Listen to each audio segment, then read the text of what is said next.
nos constituiu reino, sacerdotes para o seu Deus e Pai. A Ele a glória e o domínio pelos séculos dos séculos. Amém. Eis que vem com as nuvens e todo olho o verá, até quantos o traspassaram, e todas as tribos da terra se lamentarão sobre ele, certamente. Amém. Eu sou o Alfa e o Ômega, diz o Senhor, Deus, aquele que é, e que era, e que há de vir, o Todo-Poderoso. Queridos irmãos, eu li esse texto ali sentado, esse texto que faz parte da introdução ao livro do Apocalipse, este livro, esta grande carta que a princípio foi enviada para um momento específico, para igrejas específicas, mas cujo conteúdo tem caráter profético, tem ensinamentos, contém princípios e orientações, e admoestações e exortações que serviram não apenas para os destinatários originais, mas também para a igreja durante toda a sua história, a igreja na Idade Antiga, a igreja na Idade Média, a igreja na chamada Idade Moderna e que serve também a igreja agora no período designado de pós-modernidade. Carta escrita pelo apóstolo João. O apóstolo João, que uma análise biográfica em sua vida vai nos revelar que foi um dos apóstolos que mais desfrutou da presença do Senhor Jesus. O apóstolo João, que quando lemos os evangelhos, e não apenas o evangelho que leva o seu nome, podemos perceber que foi muito próximo de Jesus, sendo muitas vezes privilegiado juntamente com Pedro e Tiago para participar de situações onde mais nenhum outro dos demais apóstolos participaram.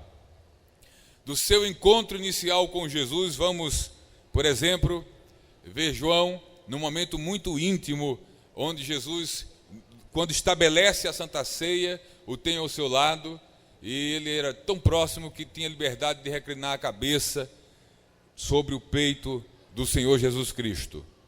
João foi um dos poucos daqueles que durante os momentos mais difíceis da vida de Jesus permaneceu firme.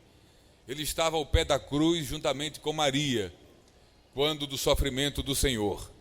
Logo após o anúncio da ressurreição de Jesus, João também está na cena, e ele é um daqueles que corre até o sepulcro para testemunhar do sepulcro vazio. Ainda após a ressurreição, João também é citado nos últimos momentos de Jesus antes da sua volta e do seu retorno aos céus. João também é privilegiado quando do derramar do Pentecoste, quando do derramar do Espírito no dia de Pentecostes, e inaugurando-se e assim sendo estabelecida a igreja do Senhor Jesus, que foi unida pela essa manifestação e derramar do Espírito. João esteve nos primeiros dias da igreja, caminhando ao lado de Pedro, e são exatamente estes os agentes, os atores daquele primeiro episódio de milagre, após o derramar do Espírito, da cura de um paralítico. Daí por diante, parece-nos que os caminhos de Pedro e João e dos demais apóstolos se separam, cada um segue o seu destino conforme a determinação e a direção do Senhor, e João vai e segue fazendo a obra de Deus. Quando João escreve o livro de Apocalipse, ele escreve por volta do ano 90, 93 a 95. Ele não é mais o jovem João, ele já é agora um ancião. O tempo passou, as circunstâncias adversas que vieram sobre a vida do apóstolo João também tinham passado, pelo menos a maioria delas, e aqui em Pátimos, de onde onde ele recebe essa revelação do Senhor e a ordem de escrever e de enviar para as igrejas de sua época, João ainda sofre sequelas de uma perseguição. Ele está preso por uma perseguição certamente iniciada ali no reinado, conforme nos diz a Bíblia, ou melhor dizendo, os historiadores, de Dominiciano.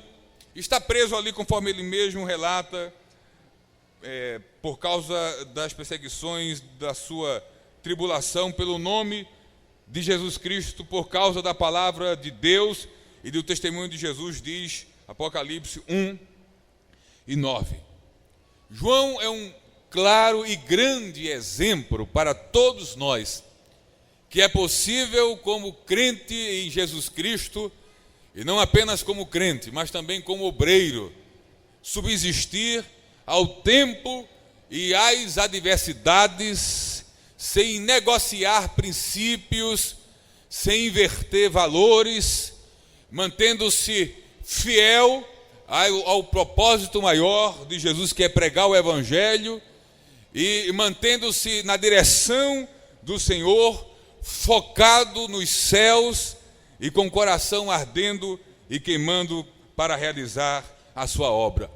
Nem o tempo, nem as circunstâncias puderam apagar no coração de João o fogo, a chama, o amor, o prazer, a determinação de chegar ao fim dos dias com a cabeça erguida, desejoso de ver também a igreja com saúde e esperançoso de em breve se encontrar com o seu Senhor.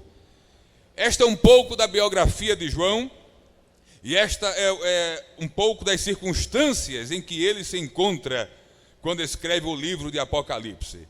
Na dedicatória do livro, na introdução desse livro, nos textos ou nos versículos que nós lemos, nós entendemos e percebemos pelas palavras de João algumas orientações extremamente necessárias para, assim como João, em termos de pessoa e em termos de igreja, para assim como João, tantos quantos desejam não apenas começar bem a sua caminhada, começar bem a sua jornada cristã, começar bem o seu ministério e terminar bem o ministério que recebeu da parte do Senhor. João escreve às igrejas da Ásia. E o que é que aconteceu? O evangelho foi pregado na Ásia Menor da época, foi pregado por Paulo e foi pregado também por João. E não muito tempo depois da fundação da igreja, que testemunhou a palavra, que recebeu diretamente a palavra dos apóstolos, recebeu cartas diretamente enviadas pelos apóstolos e foram testemunhas dos milagres de Jesus, rejubilaram, celebraram, se alegraram com os momentos de restauração, de salvação, de vida que receberam do Senhor. Mas logo após alguns anos, estas igrejas da Ásia começaram a tomar um rumo diferente daquilo que era o propósito de Deus para essas igrejas. Quando João escreve às igrejas da Ásia, ele escreve sobre a recomendação direta do Senhor Jesus, com o propósito, com o objetivo de alertar as igrejas. Há uma coisa muito importante e interessante de perceber e de entender no agir de Jesus em relação às nossas vidas e em relação à sua igreja, em relação ao seu povo, em relação aos seus filhos. E isso não diz respeito apenas à igreja, mas também à ação de Deus desde o Antigo Testamento com seus filhos, com os patriarcas, com o povo de Israel. Enfim, Deus trata com o seu povo de uma maneira muito especial. Então o que acontece? Jesus envia cartas por intermédio de João às igrejas da Ásia, pede que ele escreva. E essas cartas, repito, são um alerta do Senhor à igreja. Desde o Antigo Testamento, passando pelo Novo Testamento e nos dias atuais, o Senhor Jesus nunca nos punirá como indivíduos e como pessoas, nem nunca punirá a sua igreja sem que antes a alerte, sem que antes a advirta, antes de qualquer